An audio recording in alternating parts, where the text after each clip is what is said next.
Olá, meu nome é Juliana Prestes de Lima e o meu componente curricular é arte. E a nossa aula de hoje será sobre cinema expressionista, tá? Mas para começar a falar do cinema expressionista, a gente precisa contextualizar o que foi, né, o movimento expressionista. Então, o movimento expressionista, ele faz parte do que a gente chama de vanguardas europeias, tá? Ele começa ali no final do século XIX, tá? Indo para o século XX, tá? O que acontece? A arte, dentro da arte, a gente tem que considerar que ela é fruto do seu tempo, né? Então a arte, ela depende muito, independente da linguagem, do que está acontecendo na sociedade naquele exato momento, né? Como a sociedade se comporta, como a sociedade consome, vai consumir esse tipo de arte, independente da linguagem que seja, tá? Então, o expressionismo, ele vem o quê? Ele é o movimento que fala da expressão. Então, eles vão deixando um pouco de lado aquela arte mais tecnicista, mais bem elaborada, certo? Para fazer o quê? Dar mais vazão às suas emoções, tá? E isso a gente pode perceber nas imagens, tá? Que é o quê? Figuras disformes, cores super carregadas, o uso de contorno, tá? Principalmente contorno preto, então ele dá aquela sensação de peso, de angústia, né? De incomodação. Lembrando também que o expressionismo ele não fica somente nas artes visuais, tá? Ele vai para o teatro, para música, né? Para dança, então começo ali, né? Da Idade Moderna, das danças modernas, né? E ele começa onde? Na Alemanha, tá? Ele é muito forte na Alemanha. Através de quem? De Ernest Kirchner, que as suas obras vão dar início ao movimento que a gente chama, dentro do expressionismo, que se chama a Die Brücke, certo? Que é a ponte. Também vai ter a outra vertente, tá? Que tem artistas muito importantes como Kandinsky, certo? E Franz Marx como seus expoentes, né? Franz Marx e as suas pinturas dos cavalos, que é a Der Brunreiter, certo? O cavalo azul. A Der Brunreiter, ela trabalha mais com essa questão dos animais, certo? Dessa arte mais transcendental, mas não deixa de ter a sua expressão carregada. E já a Die Brücke, ela mostra essa vida noturna, essa vida da cidade, principalmente da cidade de Berlim, dos seus habitantes. O cinema, então, expressionista, tá? Ele buscava o quê? A intensidade dos sentimentos. Tá? Ele acontece na Alemanha, o cinema expressionista alemão, pensando assim, na época que ele começa a acontecer, as produções de Hollywood já não chegam, né? Final da Primeira Guerra Mundial, elas já não chegam como antes, certo? E a Alemanha começa a se fechar, tá? Então, eles começam a produzir os seus filmes, certo? Aquela tensão no ar que existe entre a população, tá? Então, eles começam a ser retratados nesses filmes, através do quê? Da maquiagem, dos personagens. Vamos lembrar que não existia ainda a tecnologia para fazer filmagem com som, tá? Então, é o cinema mudo, e além disso, as expressões, né, dos personagens, dos atores tinha que ser muito carregada, eles carregavam muito também na maquiagem, certo? E eles não tinham essa obrigação de retratar a realidade, né? Então, eles trazem sempre figuras muito míticas, né? Muito mito ali presente no cinema expressionista. Vamos falar de 4 filmes super importantes. Existem vários outros, né? Mas esses são os 4 filmes mais importantes. O Gabinete do Dr. Caligari, de 1920, onde o Dr. Caligari, ele tem um paciente, o qual ele hipnotiza, né? Ele usa a técnica da hipnose, para que este paciente dele cometa crimes e atrocidades, certo? Então, o Nosferatu, de 1922, ele é uma versão, né, digamos assim, até teve um problema de direito autoral com a história do Conde Drácula. Então, ele é um conde durante o dia. Ele se mostra como um conde, uma pessoa super distinta, apesar, né, da sua figura ser um pouco estranha, tá?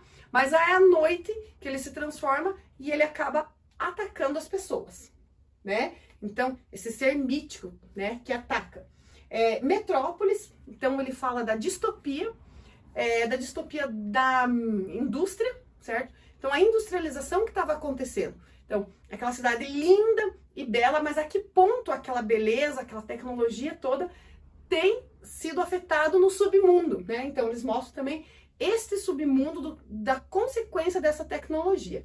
Aqui no caso, M, o Vampiro, de Düsseldorf, de 1931, ele fala de um psicopata, certo? Que sequestrava crianças, mas ele não é aquela realidade, aquele filme fiel à realidade. Então, ele usa essa história como um norte, certo? Então, tem toda uma questão psicológica, tá? Esses filmes, eles trabalham muito com a questão psicológica, né? Com a questão de Freud, certo? Então, é uma característica muito importante do cinema expressionista.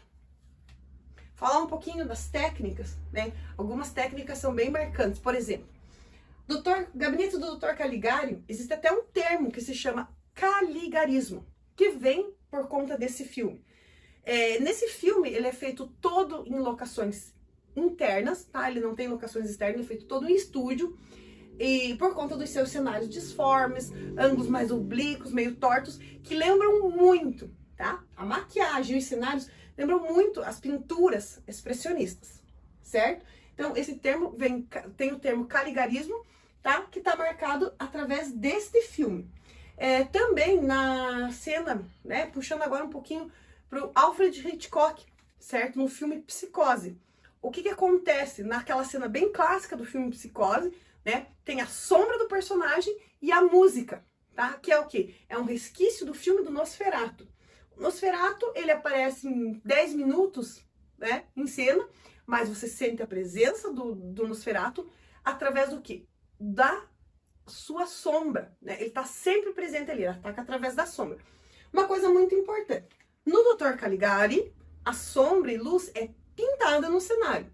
Já no filme do Nosferatu, eles usam a técnica do chiaro escuro, tá? Então, esse contraste, né? Esse dá um incômodo. Então, a luz muito contrastada, muito forte, com a sombra, né? Então, o Nosferatu, cada vez que vai atacar, ele tá ali, aquela sombra à espreita, certo? Outra técnica também muito importante, tá? Que eles usam é o que a gente chama de efeito Schuftman, do filme Metrópolis, né? Então, no filme Metrópolis, que é o quê? Esse efeito Schuftman? É você colocar pessoas dentro de cenários grandiosos. Lembrando que, vamos lembrar que em 1920 não existiam computadores, não existia um CGI, né? Que é a tecnologia que a gente tem hoje. Era muito diferente a produção. Então, o que é o efeito Schuftman? Você pega uma pessoa, através do uso de espelhos, né? Você consegue encaixar essa pessoa com uma perspectiva da filmagem e faz esses cenários em maquete. Então, você aproxima, afasta, usa o espelho e você consegue encaixar a pessoa dentro do cenário.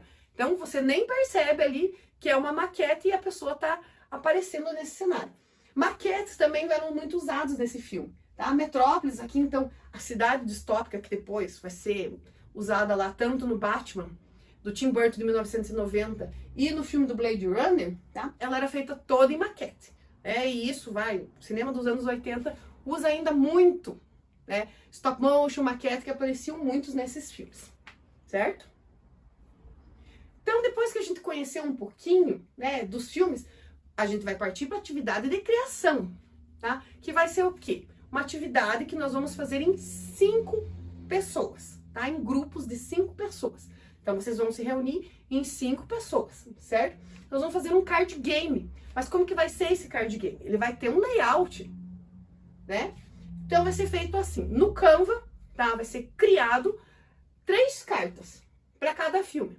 A primeira carta vai ser uma imagem do filme, o nome desse filme e o ano, tá? É uma cartinha ali que a gente vai criar. A segunda, tá? Vão ser características dos filmes. Lembrem que não pode aparecer um nome aqui, tá? Só a característica. Isso é muito importante, tá? Aqui tá um exemplo. Então, características do filme. Bem, características marcantes, o ano, né? Quem, de repente, atores, certo? E uma terceira cartinha, que vai ser a cartinha da técnica usada naquele filme. Pode ser outros filmes, além dos 4 que a gente falou aqui? Pode, ok? Sem problema nenhum, desde que seja do cinema expressionista. Depois de criar essas cartas, elas vão ser impressas para a gente fazer o jogo delas. Como que a gente vai jogar? No monte, tá? Vai ficar as cartas com o nome dos filmes, certo? Todos os filmes ali empilhadinho. O segundo monte vai ser as características e o terceiro, a técnica. As cartas que têm as características, elas vão ser embaralhadas, assim como as das técnicas embaralhadas entre elas, tá? Não vou embaralhar característica com técnica. Característica com característica, técnica com técnica. A primeira parte vai consistir assim, eu vou tirar uma carta e vou mostrar o filme. Vou colocar na mesa o filme Nosferatu, certo? Depois eu vou colocar um segundo filme, um terceiro filme, um quarto, dependendo de quantos grupos tiverem, certo? Vou colocar todos os filmes um ao lado do outro. Depois eu vou para as características, aí elas vão estar misturadas. Então eu vou tirar uma cartinha, eu vou ler essas características e vou ter que achar de qual filme ela é. E a técnica, a mesma coisa, ok? A avaliação de vocês vai ser pela construção da carta e erros e acertos dentro dessas características, tá? Então, a nossa aula de hoje era isso. Obrigada pela atenção e mãos à obra.